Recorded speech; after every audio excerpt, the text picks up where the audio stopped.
오늘 말씀은 마가복음 세 번째 강해입니다. 막강 세 번째 시간입니다. 축제 같은 인생을 바라시다. 축제 같은 인생을 바라시다라는 제목으로 이제 말씀을 전하실 텐데요. 먼저 옆 사람에게 좀 인사합시다. 다시 한번 메리 크리스마스. 두 분 싸우셨어요? 인상이 별로 안 좋네. 한 번 더 인사합시다. 메리 크리스마스. 네. 제목이 뭐라고 했나요? 축제 같은 인생을 바라시다라는 제목인데, 사실은 이 말씀은 우리 젊은 여러분께 크리스마스 선물과 같은 그런 말씀이 되었으면 좋겠다라는 생각으로 준비를 했습니다. 그리고 또 우리 메리 크리스마스라는 인사를 몇 번 했는데요. 계속 설교 중에도 몇 번 인사를 하게 돼 있거든요. 그때는 좀 이렇게 열심히 인사를 해 주시기 바랍니다. 요즘에 제가 말씀의 제목을 정할 때 그 축제라는 주제의 어떤 제목을 계속 정하게 하십니다. 물론 여러분들이야 제가 했던 설교의 제목을 기억할 리가 없겠죠. 지난번에 제가 했던 설교의 제목이 뭐였냐면 NC 페스티벌, NC 축제, 교회여 일어나라 라는 제목이었습니다. 그리고 오늘 제목은 뭐라고요? 벌써 까먹으셨죠? 오늘 제목은 축제 같은 인생을 바라시다. 축제 같은 인생을 바라시다라는 겁니다. 여러분 어떻습니까? 진심으로 여러분이 사랑하는 사람이 있다면 아니면 또 어떤 누군가가 여러분을 사랑한다고 하면 그 서로 사랑하는 사람에게 바라시는 것이 과연 무엇이 있나요? 축제 같은 인생을 살기를 바라지 않습니까? 고난과 고통이 아니라 정말 인생이 축제 같으면 좋겠다라는 생각 하시죠? 마찬가지입니다. 하나님이 우리를 이 세상에 존재하게 하셨다면, 하나님으로 인하여서 우리가 이 세상에 존재하게 되었다면 하나님이 우리에게 바라시는 건 뭘까요? 축제 같은 인생 아니겠습니까? 물론 이래 이야기하니까 반발하시는 분이, 속으로 반발하시는 분이 있었지 않을까 생각을 하는데, 한번 목사님 살아보십시오. 인생이 그렇게 축제 같을 수 있는가? 라고 이야기하실 수 있겠죠. 맞습니다. 그래서 제가 뭐라고 이야기했습니까? 바램이라고 이야기했습니다. 바램. 그거 아시죠? 그러하지 못하기 때문에 그 바램은 더 간절하기 마련이라고요. 그러하지 못하기 때문에. 그래서 하나님의 바램이 그랬던 것 같습니다. 그러하지 못하기 때문에 이 세상에 존재했던 우리가 정말 축제 같은 인생이 되었으면 좋겠는데, 그러하지 못하기 때문에 우리보다도 더 하나님의 바램은 간절했다고 생각을 합니다. 그 이유 때문에 오늘 우리 메리 크리스마스라고 했듯이 주님이 이 땅에 오셨다라고 저는 생각이 됩니다.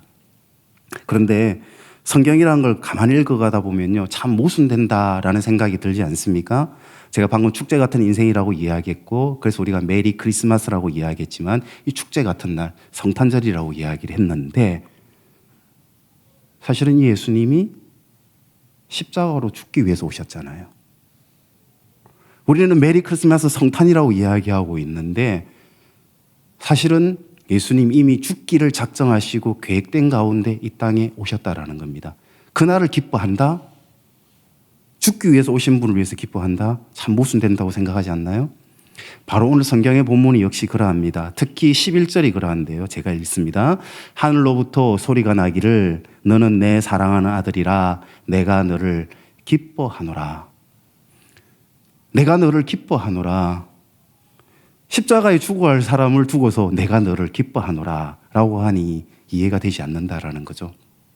제가 마가복음 지금 세 번째 강의를 하고 있습니다. 마가복음 1장 1절은 제가 이야기했습니다. 젊은 마가의 외침, 하나님의 아들 예수 그리스도 복음의 시작이다 라고 외쳤던, 로마를 향해 담대히 외쳤던, 죽음을 불사하며 외쳤던 그 외침이라고 이야기했습니다. 그리고 8절에 이르기까지 이 복음을 외침에 대해서 마가는 강력하게 증거하고자 합니다. 이사야로부터 수많은 구약의 예언이 되었었고, 그 예언이 마침내 성취되고 있음을 감격스럽게 마가는 증거를 해왔습니다. 그리고 또 지난주입니다. 예수님이 이제는 세례 요한을 세례를 받으시고, 그리고 오늘 본문에 이르죠. 세례를 받으시는 오늘 본문에서는 뭐라고 이야기하느냐? 하늘이 찢어진다고 이야기합니다. 하늘이 갈라지고 성령이 비둘기처럼 내려오시고, 그리고 하늘로부터 한 번도 들어보지 못한 장엄한 소리가 들립니다. 그 소리가 바로 뭐라고요? 이는 내 사랑하는 아들이라 내가 너를 기뻐하노라. 어떻습니까? 여기까지는 멋진 드라마가 연출될 것 같지 않습니까? 담대한 소리를 외쳤습니다. 예언이 감격스럽게 이루어졌습니다. 한 번도 열리지 않았던 하늘문이 열리고 성령과 같이 비둘기와 같이 성령이 내려오시며 하늘의 소리가 들립니다. 이는 내 사랑하는 아들이라. 내가 너를 기뻐하노라. 이 멋진 드라마가 연출되어야 되는데, 그런데 그분이 십자가로 돌아가셔야 된다라는 겁니다. 그런데 그 사실을 두고서 하나님이 뭐라고 하신다? 내가 너를 기뻐하노라. 이 이상함, 이 모순됨, 이 이상함과 모순됨이라는 것은 여기에만 머무르는 거 아니죠. 사실 오늘 본문이 다 그래요. 9절입니다. 9절을 제가 읽어보겠습니다. 9절. 그때에 예수께서 갈릴리 나사렛으로부터 와서 요단강에서 요한에게 세례를 받으시고. 역시 이상하지 않습니까? 왜 예수님이 세례 요한에게 세례를 받으셔야 합니까? 세례 요한의 세례가 뭡니까? 회개의 세례죠. 회개를 위해서 세례를 받습니다. 도대체 예수님이 무엇을 회개하셔야 되죠? 예수님 무슨 죄를 지으셨습니까? 죄인도 아닌 예수님이 왜 세례 요한에게 세례를 받으셔야 합니까? 그것도 오늘 본문에 나오지 않습니까? 갈릴리에서 요단강까지 이릅니다. 설명이 되지 않았지만 그 요단강은 베단이라고 하는 근처의 요단강입니다. 갈릴리에서 베다니 근처 요단강까지의 거리는 150km입니다. 그 150km는 먼 거리를 와서 예수님이 왜 세례를 요한에게 받으셔야 했냐라는 겁니다. 이상함은 여기에만 있는 것 아닙니다. 또 하나 이상함이 있습니다. 우리가 방금 또 역시 메리 크리스마스라고 했는데, 기쁜 크리스마스라고 했는데, 즐거운 크리스마스라고 했는데 진짜 그랬나요? 요셉과 마리아에게 이 크리스마스가 정말 즐거운 메리 크리스마스였습니까? 예수님이 태어나신 크리스마스는 메리 크리스마스가 아니었습니다. 말구유에서 태어났다고 했죠. 말구유가 뭡니까? 말밥통이잖아요. 말밥통. 화려한 구름을 타고 불병거를 타고 임금의 가마를 타고 오신 분이 아니라 팔이 날리고 여물 냄새 나고 오히려 악취가 가득한 그 말밥통에서 태어나신 분이 예수님이었습니다. 누가 이때 마리아가 요셉을 향해서 메리 크리스마스라고 할 수 있습니까? 이것이 단순한 설정 같은가요? 마치 우리가 소설을 볼 때 소설의 한 장면처럼 가난하게 태어났지만 마침내 성공했다라고 하는 그런 설정 같습니까? 그런데 아니지 않지 않습니까? 특히나 그 결말이 어땠다고요? 어떤 소설이든지 이런 결말을 내리면 안 됩니다. 그 결말이 뭡니까? 있을 수 없는 결말이잖아요. 마침내 십자가에 죽었더라. 도대체가 이 이상하고 이 모순된 이야기, 더군다나 11절 하늘로부터 소리가 나서 너는 내 사랑하는 아들이라 내가 너를 기뻐하노라. 결국 십자가의 길을 걸어가셔야 하는 예수님을 향해서 내가 너를 기뻐하노라 라고 했던 이 이야기, 이 비밀이 풀려야 되는 것이죠. 그런데 세상에는 이 이상한 성경뿐만 아니고 이 세상에도 또 다른 이상한 존재가 있네요. 또 다른 모순된 존재가 있습니다. 이 모순된 존재 때문에 비로소 저는 이 모순의 의문이 풀리기 시작했습니다. 아시죠? 모순된 존재 누굽니까? 엄마이죠. 엄마. 엄마에 대해서는 그렇게 생각해 보지 않았습니까?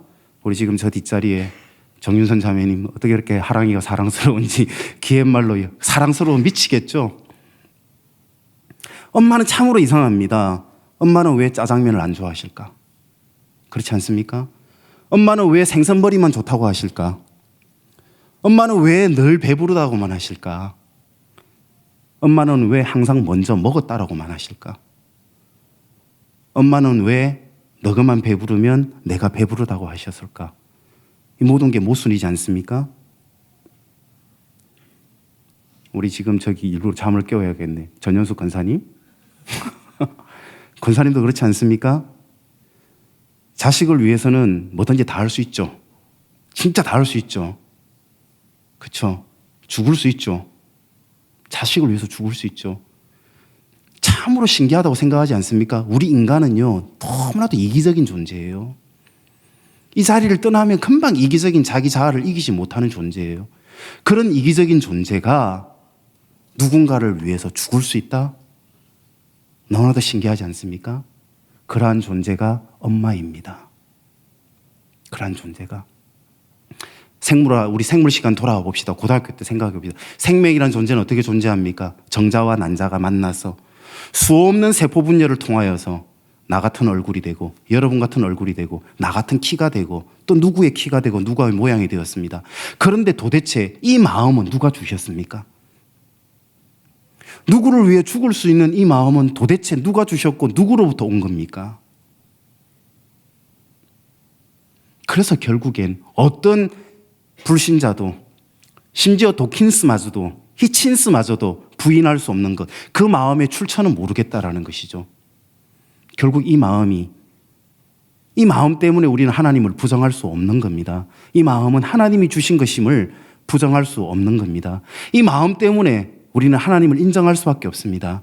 결국 십자가로 가셔야 할 주님, 이 주님을 향해서 내가 너를 기뻐하노라고 하셨던 하나님, 이 하나님의 모순은 이 한마디로 해결될 수밖에 없습니다. 뭡니까? 사랑하셨기 때문에. 이 모든 모순은 사랑하셨기 때문에, 사랑하기 때문에 죄인도 아닌데 150km의 길을 걸어와서 세례 요한에게 예수님이 세례를 받으십니다. 왜? 사랑하기 때문에. C.S. 루이스가 이렇게 이야기합니다. 우리는 회개조차 할 수 없는 존재다.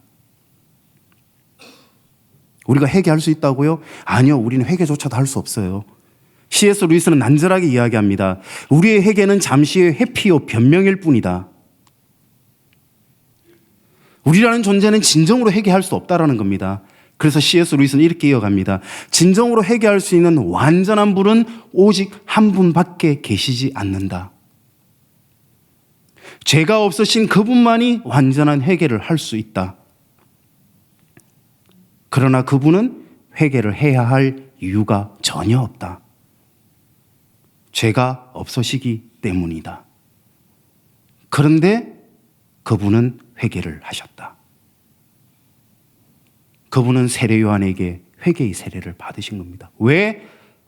우리를 위해서. 우리를 사랑하시기 때문에 회개조차도 우리를 위해 대신하신 겁니다. 회개조차도.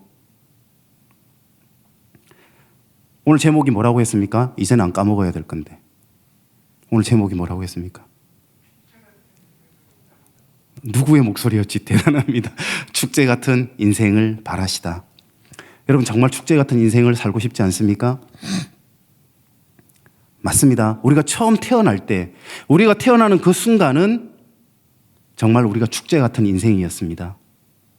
그렇지 않습니까? 우리가 처음 태어날 때에는 오직 기쁨 그 자체였습니다. 그런데 자라나면서 어떻게 되죠? 존재 그 자체만으로도 우리는 기쁨의 대상이 되어야 되는데 자라나면서 우리는 무엇을 해야만 기쁨의 대상이 되기 시작합니다.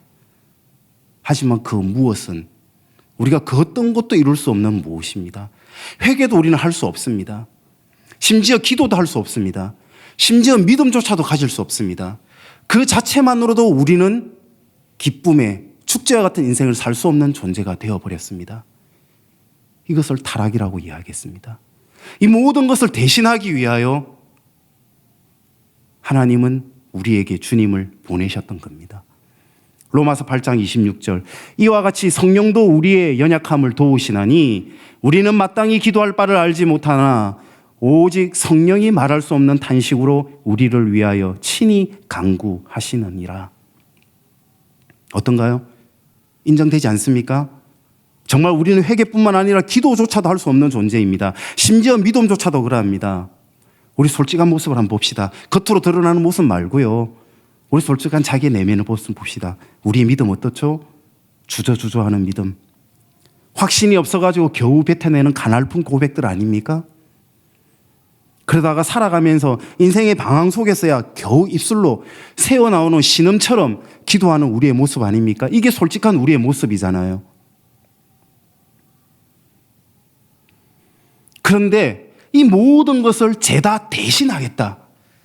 이 모든 것을 내가 대신하겠다라는 것이 성경입니다. 회개도 기도도 믿음도 내가 대신하겠다. 그래서 믿음은 하나님의 선물이라. 어떻습니까?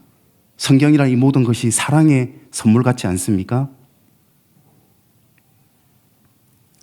다시 한번 오늘 제목에 대해서 이야기합니다. 사실은 제가 오늘 이 설교를 준비하면서는 좀 전에 우리 젊은이를 위해서 준비한 것도 있지만 오후에 또 나중에 영유아부 축제를 위해서 또 준비하게 됐습니다. 제가 원래는 저녁 순서로 하기로 했다가 이렇게 좀 바뀐 것도 있는데요. 저녁에 우리 영유아부 공연이 있다고 합니다. 이 공연을 보고 난 다음에 우리 부모님들이 얼마나 기뻐하실까 한번 생각해 보셨나요? 진짜 기뻐하시겠죠. 여러분 잘 모르시나요? 난리 납니다. 한번 보세요. 나중 되면 사진적으로 부모님 나오고요, 뭐 난리 날 겁니다. 여기 김명훈 집사님 없는데 아직도 기억나는데 여기 강한이 막 춤춘다고 여기까지 나와가지고 뭐 짓도 다 하고 막 그 부모님들의 모습 보십시오. 메리 크리스마스 정도인가요? 아니잖아요. 메리 마이 라이프, 메리 유어 라이프, 메리 메리 메리 마이 차일드 아닙니까? 메리 메리 메리 메리. 왜 이렇게 기쁩니까? 무엇이 기쁩니까? 무엇이? 아이들이 잘해서 기쁩니까? 아이들이 노래를 잘합니까? 율동을 잘합니까? 아니요. 존재 그 자체 아닙니까? 기쁨은 존재 그 자체입니다. 기쁨이라는 것은 무엇이라는 행위에 있지 아니하고 being이라는 존재 그 자체에 기쁨이 있습니다. 하나님이 우리에게 이야기하신 것은 그것입니다. 너가 무엇을 해서 내가 기쁜 것이 아니다. 그 무엇은 내가 다 할게. 회개도 기도도 믿음도 내가 다 할게. 단 하나, 너희는 내 앞에만 있으다오. 단지 내 앞에만 머물러 다오. 주님의 바람은 단 한 가지였습니다. 이것이었습니다. 근데 슬프게도 우리는 왜 나이가 들어가면서 아이들을 불행하게 만드는지 모르겠습니다. 왜 아이들에게 계속 무엇을 하라고 이야기합니까? 하나님 우리에게 하라고 하지 않았습니다. 아이들에게 왜 자꾸 무엇을 하라고 이렇게 요구합니까? 공부를 잘해야 된다. 남들보다 뭐든지 잘해야 된다. 남들을 이겨야 한다. 그래야만 행복할 수 있다. 진짜 그런 것 같습니까? 아이들이 잘하고 남들을 이기면 아이들 정말 행복할 것 같습니까? 아니지 않습니까? 그래서 아이들이 자라나면서 저는 점점 불행해져 간다고 생각을 합니다. 존재 그 자체만으로 기뻐해줬던 기쁨은 이제 사라져 나가버리고 메리 크리스마스는 사라지고 점점 자라나면서 무언가를 요구해주면서 아이들은 헷갈려하기 시작합니다. 내가 뭘 더 잘해야 엄마한테 사랑을 받을 수 있지? 내가 무엇을 잘해야 누구에게 이쁨을 받을 수 있지? 오늘 본문 봅시다. 아닙니다. 하늘로부터 소리가 나기를 너는 내 사랑하는 아들이라 내가 너를 기뻐하노라. 9절과 10절 다시 봅니다. 하늘이 갈라지고 성령이 비둘기같이 내려오고, 물론 이 본문 9절과 10절도 대단히 중요합니다. 그래서 9절과 10절을 가지고서 설교를 많이 합니다. 하늘이 갈라졌습니다. 하늘이 갈라짐을 뭘 의미합니까? 성령이 비둘기같이 내려왔습니다. 이건 뭘 의미합니까? 성령입니다. 성부가 하늘에 내려오시고 성자가 땅에 있습니다. 성부와 성자가 성령이 만나는 삼위일체의 장엄한 장면을 보여줍니다 라고 하는 설교를 보여주고 있어요. 아니요. 중요한 것은 그러고 난 다음에 하늘에 소리가 들렸습니다. 이 모든 일들이 벌어지고 난 다음에 하늘의 소리가 들리니 그 하늘의 소리가 우리가 정말 평생에 듣고 싶었던 소리 아닙니까? 내가 너를 기뻐하노라. 너라는 존재를 기뻐하노라. 이 소리를 듣고 싶었던 것 아닙니까? 하나님이 들려주고 싶었던 소리는 이 소리였습니다. 잃어버린 이 세상에 그 소리를 들려주고 싶었던 겁니다. 교회에서도 잃어버렸고 학교에서도 잃어버렸고 학원에서도 잃어버렸고 자라나고 열심히 하고 공부를 함에도 불구하고 잃어버렸던 그 소리, 내가 너를 기뻐하노라, 그 소리를 잃어버렸던 겁니다. 그 소리를 들려주기에 주님이 오신 것 아닙니까? 그래서 우리는 메리 크리스마스라고 하는 것 아닙니까? 보십시오. 하나님이 천지를 창조하시고, 그것이 창조론이냐 진화론이냐를 떠나가지고 하나님이 천지를 창조하시고 난 다음에 제일 처음 하나님이 우리 사람에게 하신 이야기가 뭔 줄 압니까? 오늘 목사님 설교에 이야기하셨죠. 뭡니까? 조이, 기뻤노라. 하나님이 인간을 창조하시고 제일 처음 하신 이야기가 히브리어로 토부, 조이, 기뻤노라. 하나님은 오직 우리에게 주고 싶은 선물은 너의 인생, 축제 같은 인생, 정말 인생이 행복하고 즐겁고 축제 같은 인생이 되기를 바라노라. 할 수만 있다면 정말 우리 아이들에게, 정말 할 수만 있다면 우리 젊은이들에게 축제 같은 선물, 축제 같은 인생을 선물하는 그런 교회가 되었으면 좋겠습니다. 그것이 교회의 소명입니다. 우리 남전도회가 NC 페스티벌 계속했으면 좋겠어요. 축제를 계속했으면 좋겠습니다. 그래서 우리가 정말 서로를 바라보면서 존재 그 자체만으로도 서로 사랑할 수 있는 교회, 그것이 교회의 존재의 이유입니다. 그것이 십자가를 지신 이유입니다. 그 이유 때문에 기뻐하노라고 이야기하셨던 겁니다. 우리 아이들에게, 다음 세대에게 이런 선물 꼭 합시다. 다음 세대를 위해서 젊은이들이 없는 이 젊은 예배, 그죠? 이 젊은이들 없는 이 젊은이 예배, 우리 이 자리에서 정말 우리 젊은이들에게, 우리 아이들에게 축제 같은 인생을 선물하는 우리 기성세대가 되었으면 좋겠다라는 생각이 듭니다. 요즘 아이들이 가장 많이 하는 이야기 있죠. 각자 도생. 아니요. 각자 도생 아닙니다. 인생은 절대 홀로 존재할 수 없습니다. 홀로 살 수 없는 존재입니다. 자식을 제 아무리 잘나게 만들고 자식을 제 아무리 좋은 대학 보내더라도 아무 소용없습니다. 홀로 되면 아무것도 할 수 없습니다. 지 잘났다는 애들이 전부 다 홀로 살려고 하지 않습니까? 삶이라는 것은, 인생이라는 것은 만남입니다. 인생이라는 것은 누구를 만나느냐에 따라 우리의 인생이 달라집니다. 우리의 인생이라는 것은 누구를 어떤 방식으로 만나느냐에 따라 우리 인생의 질과 내용은 달라집니다. 산다라는 것은 수많은 사람들을 만나는 겁니다. 근데 왜 그 만남을 거부하십니까?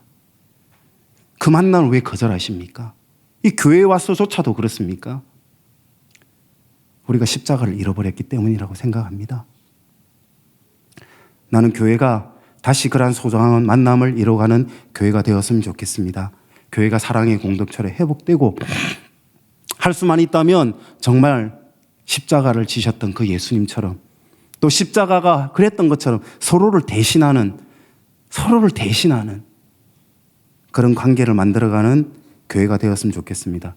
그리고 보다도 구체적으로 할 수 있는 일들을 저는 만들어갔으면 좋겠어요. 교육, 육아, 취업, 주거, 나눔, 우리 이 안에서 연결하면 할 수 있는 일들은 무신장이 많습니다. 좀 전에 이야기했듯이 젊은이들이 다시 모이고 있어서 너무 기쁘고 기대됩니다. 이 젊은이들이 더 이상 고립되지 않고 함께 할 수 있는 징검다리의 역할을 우리 교회가 해나갔으면 좋겠습니다. 그래서 젊은이들이 다시금 우리 교회 안에서 꿈과 비전을 가지고, 꿈틀거리는 어떤 그런 꿈과 비전을 가지고 살아나는 교회, 이 젊은 예배가 가득 채워지는 그런 예배가, 교회가 되었으면 좋겠습니다. 끝으로 제가 살아오면서 가장 좋았던 축제 하나만 소개하고 마칠까 생각을 합니다. 저는 살아오면서요, 가장 좋았던 축제가 무엇이었느냐? 바로 초등학교 운동회였습니다. 초등학교 운동회. 왜? 모두가 주인공이었어요. 달리기 꼴찌 하더라도 마냥 즐거웠어요. 꼴찌에도 주인공 아닙니까? 우리가 존재한다는 그 자체만으로도 우리는 이미 1등이었습니다. 운동회는 내가 존재한다는 그 자체만으로도 기쁨을 느낄 수 있었던 축제였기 때문에 저는 그 축제가 가장 좋았던 축제였습니다. 교회가 그러한 초등학교의 운동회, 초등학교의 운동장이 되어주면 좋겠습니다. 우리 젊은 여러분들, 이제 여러분들은 경쟁을 하셔야 됩니다. 자라나면서 분다시 경쟁을 해야 됩니다. 물론 세상과 싸워 이겨야 됩니다. 하지만 그때 필요한 것은, 이 경쟁 때 필요한 것은, 특히 젊은이들에게 필요한 것은 다른 이의 재능이라든지 아니면 다른 이의 삶의 조건을 부러워하는 것 아닙니다. 기꺼이 자기 한계를 받아들이십시오. 기꺼이 자기 한계를 받아들이되 오히려 자기답게 살 수 있는 용기와 지혜를 가지는 것이 젊은이들의 모습이라고 생각합니다. 그런데 그 용기와 지혜가 사실은 저는 축제로부터 만들어졌습니다. 초등학교 운동회 때 저는 그 용기를 받았습니다. 바로 나라는 존재를 기뻐해줬던 사랑의 공동체로부터 저는 그 용기를 받았습니다. 바로 오늘의 말씀, 마가복음 1장 11절 하늘로부터 소리가 나기를 너는 내 사랑하는 아들이라 내가 너를 기뻐하노라. 하나님이 여러분에게 분명히 들려주는 이야기임을 기억했으면 좋겠습니다. 마지막으로 인사 한번 더 합시다. 옆에 있는 사람이 진짜 진심으로 인사합시다. 이런 주님이 오셨습니다. 주님 오신 날 기뻐하며 인사합니다. 메리 크리스마스. 네, 메리 크리스마스. 네. 우리 기쁜 크리스마스처럼 기쁜 인생, 축제 같은 인생이 되길 바랍니다. 그러기 위해서 우리 주님 오셨음을 꼭 기억합시다. 우리 다 같이 일어나서 찬양하겠습니다.